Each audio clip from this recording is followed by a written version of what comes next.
안녕하세요. 재테크농부입니다. 어제 S&P와 다우 모두 신고가를 달성하며 좋은 흐름을 보여줬습니다. 과연 나스닥도 이번 주에 정고점을 뚫을지 기대가 됩니다. 오늘도 간략히 시장을 분석해보고 특정 종목들에 대한 뉴스를 분석해보겠습니다. 그럼 바로 시작하겠습니다. 구독과 좋아요 부탁드립니다. 해당 영상은 개인적인 의견일 뿐 참고만 부탁드립니다. 어제 시장을 간단히 분석해보겠습니다. 다우는 0.18%, 나스닥은 0.9%, S&P는 0.47%가 올랐습니다. 미국 증시는 기술주 강세로 인해 상승했습니다. 테슬라, 엔비디아, AMD 등 기술주가 큰 폭으로 상승하며 다우와 S&P 500 지수는 신고가를 경신했습니다. S&P 500 3분기 실적 발표한 117개 기업 중 98개 기업이 서프라이즈를 달성하여 신고가를 뚫은 듯합니다. 또한 12월 미국 원유 선물이 0.54% 상승한 83.98달러를 기록해 엑슨모빌과 쉐브론 등 원유 관련주가 상승하였습니다. 전문가들은 아시아 국가들이 델타 변이 바이러스에서 회복하며 석유 수요가 코로나 이전 수준으로 회복되고 있다고 분석했습니다. 중국과 홍콩 증시는 정책 호재 및 헝다그룹 프로젝트 재개 소식에 상승했습니다. 중국의 헝다그룹이 광둥성 등 6개 도시에서 10개의 부동산 프로젝트를 재개했다는 소식이 투자자들의 투자 심리를 개선했습니다. 중국 쪽 이슈도 어느 정도 정리가 돼가는 듯하고 3분기 실적은 모든 기업들이 엄청 잘 나오고 있습니다. 이렇게 되면 또 생각해봐야 할 게 바로 4분기 실적입니다. 3분기에 어닝 서프라이즈가 나왔으면 그것을 뛰어넘는 성장률을 보여줘야 하는데 많은 기업들이 4분기 가이던스를 낮추고 있습니다. 아무래도 코로나 문제와 공급망 문제들이 많이 영향을 주고 있기 때문입니다. 그러면 이러한 영향을 최대한 덜 받는 기업이 어떤 게 있을까요? 아래에 제가 적어 놓았습니다. 보시다시피 주로 구독 모델을 가진 소프트웨어 기업입니다. 제가 이번 조정장에 가장 많이 매수했던 어도비부터 넷플릭스, 세일즈포스, 오라클 등이 있습니다. 이번 조정장에 대부분 신고가를 경신하거나 신고가 근처까지 간 회사들입니다. 구독 모델은 이렇게 안정적이고 높은 성장률을 보여줄 수 있는 좋은 매출 분야입니다. 그렇기에 많은 회사들이 구독 매출을 만들려고 노력 중입니다. 여기 보이는 회사들은 떨어질 때마다 조금씩 매수하는 것도 나쁘지 않을 듯합니다. 어제 전체적으로 보면 빅테크들이 조금 하락을 하고 반도체나 금융, 컨슈머, 정유 쪽이 많이 오른 듯합니다. 현재 나스닥은 고점 대비 고작 0.7%만 하락한 상태입니다. 다우와 S&P는 이미 전고점을 넘은 상태입니다. 상당히 빨리 회복하고 있습니다. 피어 앤 그리드 수치도 보면 계속 오르고 있습니다. 저는 개인적으로 이 수치가 75가 넘으면 단기적으로 조정이 오지 않을까 생각됩니다. 단기 트레이딩을 하시는 분들은 참고하시면 좋을 듯합니다. 그렇다면 어제 주요 종목들, 이슈들을 알아보겠습니다. 어제 드디어 테슬라가 천슬라가 됐습니다. 빨간 네모친 부분을 보면 비슷한 모양으로 상승하는 것을 볼 수 있습니다. 보통 이렇게 갭상승을 하게 되면 어느 정도 주가가 조정을 받는 모습을 보여줄 수 있습니다. 테슬라 또한 작년 말에 급상승했다가 많은 조정을 받았습니다. 개인적으로는 올해 초만큼 큰 조정은 없을 듯하나 어느 정도 조정은 올 듯합니다. 어제 커뮤니티 게시판에 간략히 테슬라가 왜 급등했는지 말씀드렸는데 한번 확인해 보겠습니다. 작년에 코로나로 인한 직격탄을 맞아 상장 폐지한 미국 렌트카 업체 허츠에서 테슬라를 10만 대 판매 계약을 했는데 중요한 점은 할인이 전혀 없이 구매했다는 점입니다. 보통 이렇게 엄청난 구매 계약을 할 때는 할인을 해주는 걸로 알고 있는데 할인 없이 10만 대를 구매한 것이죠. 거기다가 어제 영상에서 말씀드린 모건 스탠리가 테슬라 목표 주가를 1200달러로 올린 것도 영향이 있을 듯합니다.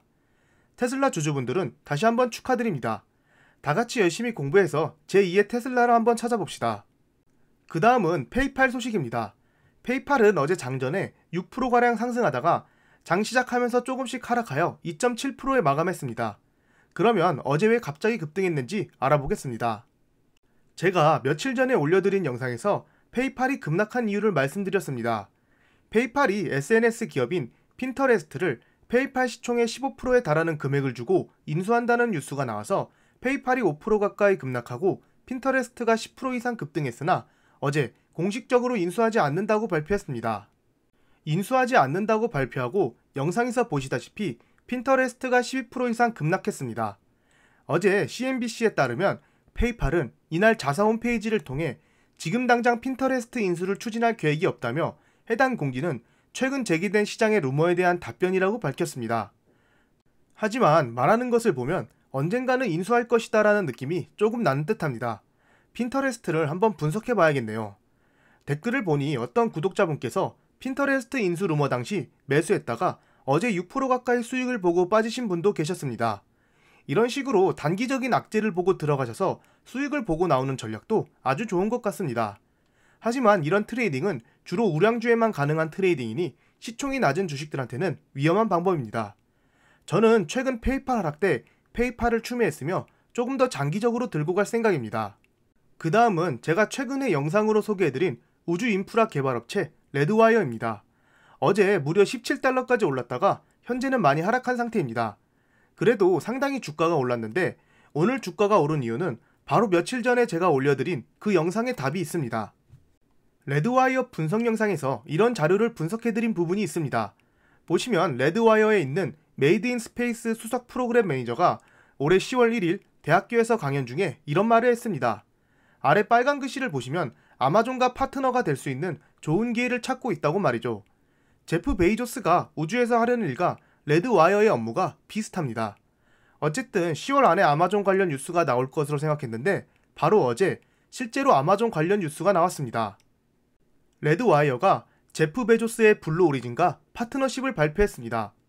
블루 오리진이 2025년에서 2030년 사이에 오비탈 리프라는 개인 우주 정거장을 만들 계획이라고 발표했습니다. 최대 10명이 거주할 수 있다고 합니다. 이 오비탈 리프의 주요 개발 회사로는 보잉, 레드와이어, 제네시스 엔지니어링, 시에라 스페이스입니다. 레드와이어가 핵심 회사로 이 개발에 참여한다는 소리입니다. 이 오비탈 리프 계획 관련하여 레드와이어 부사장이 CNBC와 인터뷰까지 했습니다. 레드와이어는 오비탈 리프에서 스테이션 페이로드와 여러 구조물들을 만든다고 합니다. 또한 미세 중력 연구 개발 및 제조에 오비탈 리프를 활용한다고 합니다. 정확한 계약 금액은 밝혀지지 않았습니다. 어쨌든 실제로 아마존과 관련 있는 블루 오리진과 계약을 맺었고 장중에 40% 가까이 상승했습니다. 만약 매수하셔서 수익을 보고 나오신 분들이 있으면 축하드립니다. 저 같은 경우는 아직 팔지 않았습니다. 제가 우주항공 관련 기업들을 좋아하는데 아직 매도한 기업은 하나도 없습니다. 아직 우주항공 산업은 시작도 안 했다고 생각하며 스페이스X가 상장되고 본격적인 우주시대가 오면 훨씬 더 많이 오를 수 있다고 생각하기 때문입니다. 어제 장후에 페이스북 실적 발표가 있었습니다. 애프터 주가를 보니 그리 나쁘지는 않았으나 뭔가 큰 상승을 보여줄 만한 게 없는 듯합니다. 그러면 페이스북 실적을 분석해 보겠습니다. 먼저 3분기 실적을 분석해 보겠습니다. 페이스북은 3분기에도 월가의 기대를 넘는 이익을 올렸으나 매출액 증가율은 둔화했다고 월스트리트 저널과 CNBC가 보도했습니다. 매출은 어닝미스가 나왔지만 전년 대비 35%가 상승했습니다. 하지만 35%의 매출 증가율은 작년 4분기 이후 가장 낮은 증가율입니다. 특히나 페이스북의 주요 매출원인 광고 판매 성장세가 둔화했다고 발표했으며 역시나 이건 애플의 새로운 정책 때문입니다. 이 정책 때문에 소셜미디어나 광고주는 광고 효과를 측정하고 맞춤형 표적 광고를 하기 어려워지면서 타격을 받고 있습니다. 주당 순이익은 어닝 서프라이즈로 나왔으며 50빌리언 달러에 달하는 자사주 매입 계획도 같이 발표했습니다.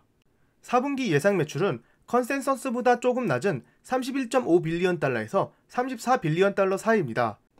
낮게 잡은 이유는 애플의 사생활 보호 강화 조치와 거시경제 여건, 신종 코로나 바이러스 때문에 낮게 잡았다고 합니다. 4분기부터는 하드웨어와 증강현실, 가상현실 제품을 총괄하는 페이스북 리얼리티 랩스의 실적을 분리해서 따로 공개할 계획이라고 합니다. 그러면서 올해 이 부분에 대한 투자로 회사 전체 영업이익이 약 100억 달러 줄어들 것으로 예상한다고 밝혔습니다. 예상대로 4분기부터는 애플 정책 영향을 받아 큰 매출 성장률이 보이지 않을 것 같지만 스냅과 달리 주가가 상승한 이유는 이미 이러한 악재들이 전부 선반영됐기 때문입니다.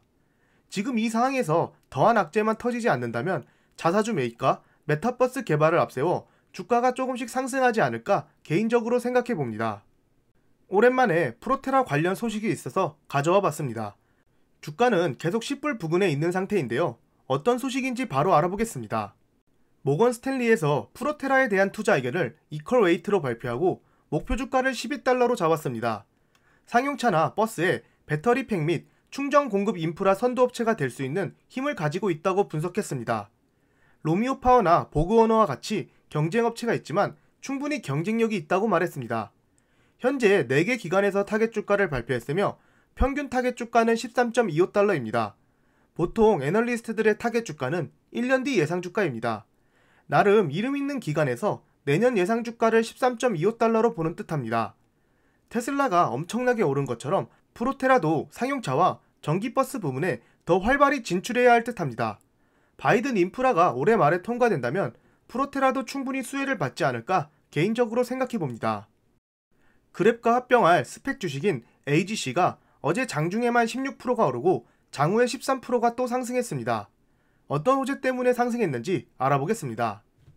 바로 숏스퀴즈가 될 확률이 높은 주식이어서 급등했다고 합니다. 현재 공매도 비율은 35.3%를 보여주고 있으며 이번 주에 가장 주의 깊게 봐야 할 상위 5개의 숏스퀴즈 후보 중 가장 높은 수치라고 합니다. 게임스탑 사건 이후 이렇게 돌아가면서 공매도 높은 종목을 숏스퀴즈 하려는 움직임이 많이 보이고 있습니다. 그랩은 충분히 좋은 기업이고 앞으로 더 큰 성장성이 보이는 동남아에서 좋은 위치를 차지하고 있지만 숏스퀴즈로 인한 상승을 할 때는 매수보다는 관망이 낫지 않을까 개인적으로 생각됩니다.